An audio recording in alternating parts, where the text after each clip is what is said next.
Hi everybody, Kat here. Welcome to the channel. It is Sunday morning and we've got lots to talk about.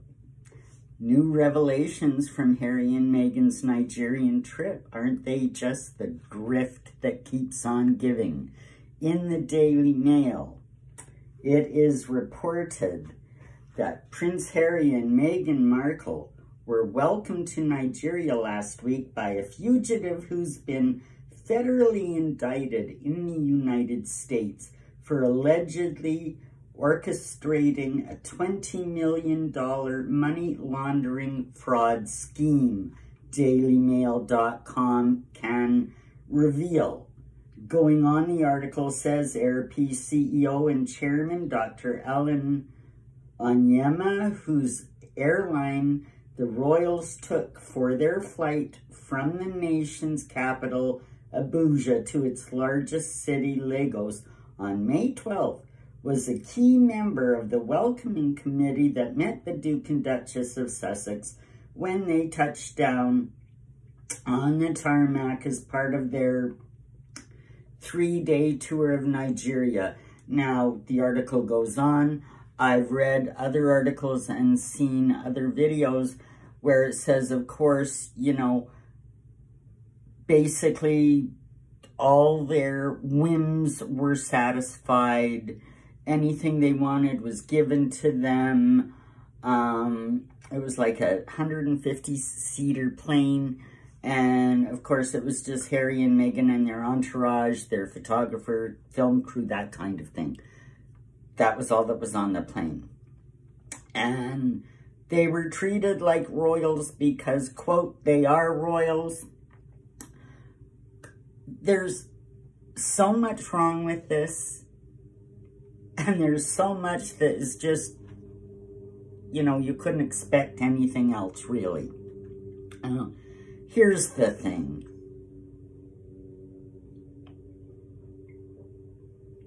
Harry and Meghan wouldn't care less about the quality of people that they associate with, as long as those people can satisfy their needs and wants. And this is exactly what happened. We've seen it in the past with Harry and Meghan. Bodyguards that were let go from the Met Police for beating their wives, allegedly.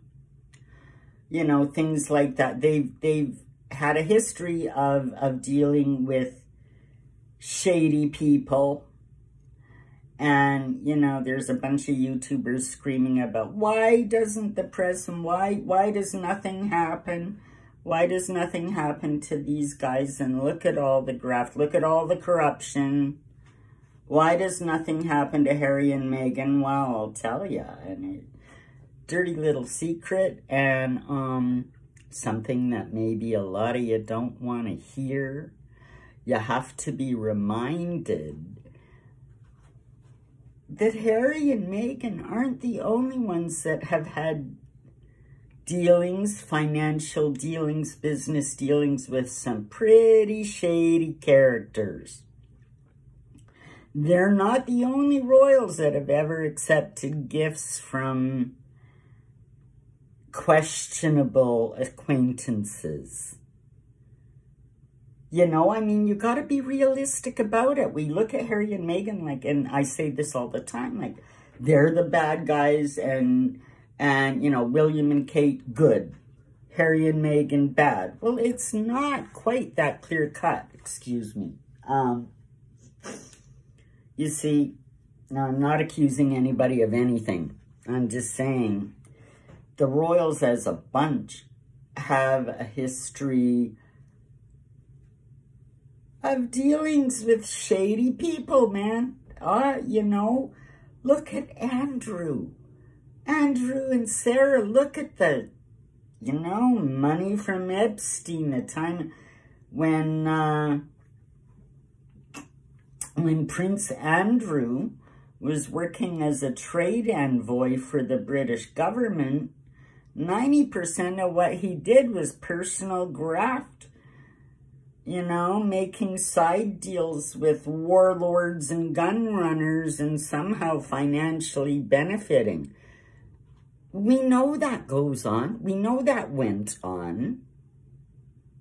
Everybody knows about that time. Has anything ever happened to Andrew because of that stuff we know about? No, nothing's ever happened to Andrew.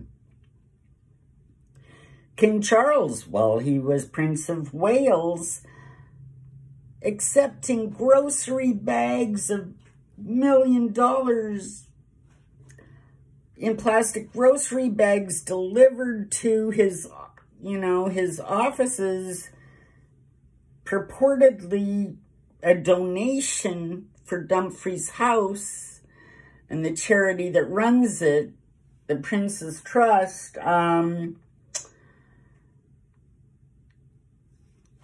In grocery bags. We've since discovered there's been more than one occasion that the Prince's charities have been gifted money in return for special visas, perhaps, you know, citizenship, business deals. It was all over the news a couple of years ago. Does anything happen? No. No. You see, because they're royal, because they're above government, because they're above the law, doesn't mean they're not necessarily above reproach. We now know, we're understanding more of what they get up to and how they do it. Doesn't mean they're ever going to be caught out. Doesn't mean we're ever going to get justice. And they all do seem to, you know, they don't mind. As long as there's something in it for them, they will associate with whomever they want. They don't care about the person's character per se. They don't. And I mean, now this, everybody's going to hate me for what I'm going to say next, but I'm going to say it.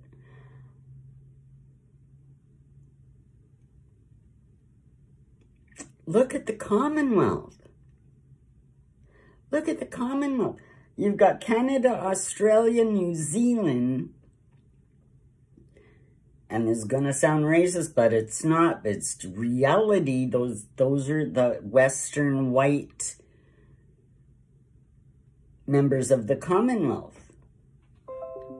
You've got a whole bunch of African countries run by wicked warlords that, you know, and everybody knows the politics are corrupt. Nigeria is not the only corrupt African country. And I'm not being racist. We're just, look at geopolitics. Look at the reality. Yet we've got this vast web. 1/3 of the Earth's landmass, 1/3 of the Earth's population belong to the Commonwealth of countries whose head of the Commonwealth is the king. Now, the Queen once described the Commonwealth as a family where you could have different opinions, but because you're a family, you maintain a certain respect for each other. Why would, you know, and you know, colonialism, is it, you know, is the Commonwealth just an extension of empire? Empire 2.0, another way to kind of to present it. Kind of, yeah, in a way. It, you know, not all of the Commonwealth countries have the monarch as the head of state, but he is the head of the Commonwealth. And basically that's convening power is how they describe it. The Queen in her day and now King Charles' role is to bring this community of countries together so they can go forward with like-minded ideals and so on.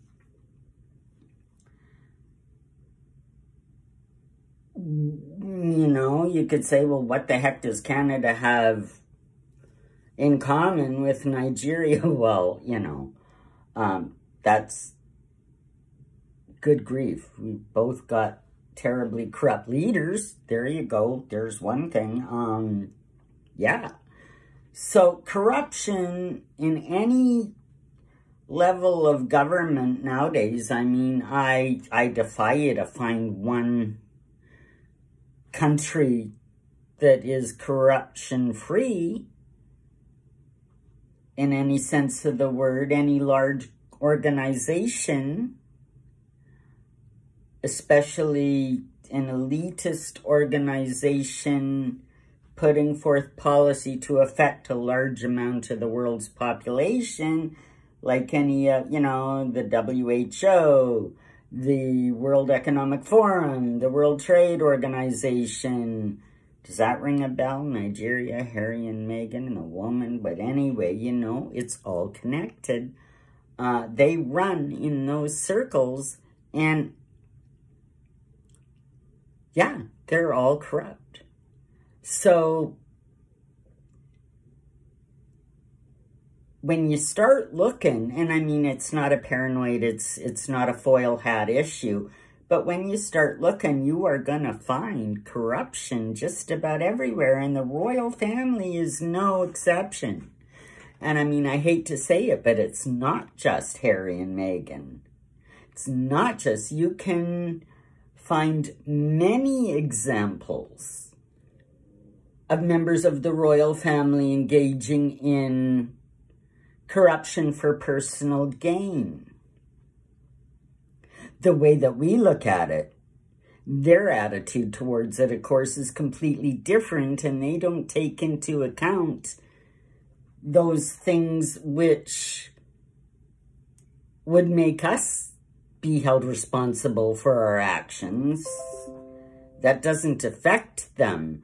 And, you know, so there you go. Just a little nugget of truth this Sunday morning. Hard to swallow, but, you know, Meghan makes, you know, Meghan and Harry get cozy with Nigerian warlords that offer them, I've heard rumors of diamonds, let alone free airfare, but airline, but, you know, whatever. It's not the first time, not going to be the last time, and I've said before, Harry and Meghan, just because they're out on their own as a result of leaving the royal family, they don't have that sort of protective cover over them provided by the royal machine. So their graft and corruption is really out in the open, where the royal family is protected to a degree. And even when we find out about things, there's talking points and spin and all of that, and the story just somehow goes away. Harry and Meghan don't have that filter anymore. So it's obvious, but it's like microcosm, macrocosm. We're seeing in Harry and Meghan what's happening in a wider scale, but we are not available, we are not invited to really understand what's going on in the wider sense of the royal family and the elites. They don't want us to know. Information is kept under wraps and secured. That's just reality. So we have to keep watching, and we have to keep looking, and we've got to get rid of this idea of good and bad. That's what they want us to do. That's how they want us to see the situation. They don't want you to see the wider the wider truth of the situation. Focus on this so you don't notice what's going on over here. That's what's happening. Anyway, just my thoughts on a Sunday morning. Have a great day, everybody. Like, subscribe, hit that notification button, and leave me a comment. I'd love to know what you have to think about all this. Have a great day. Bye-bye.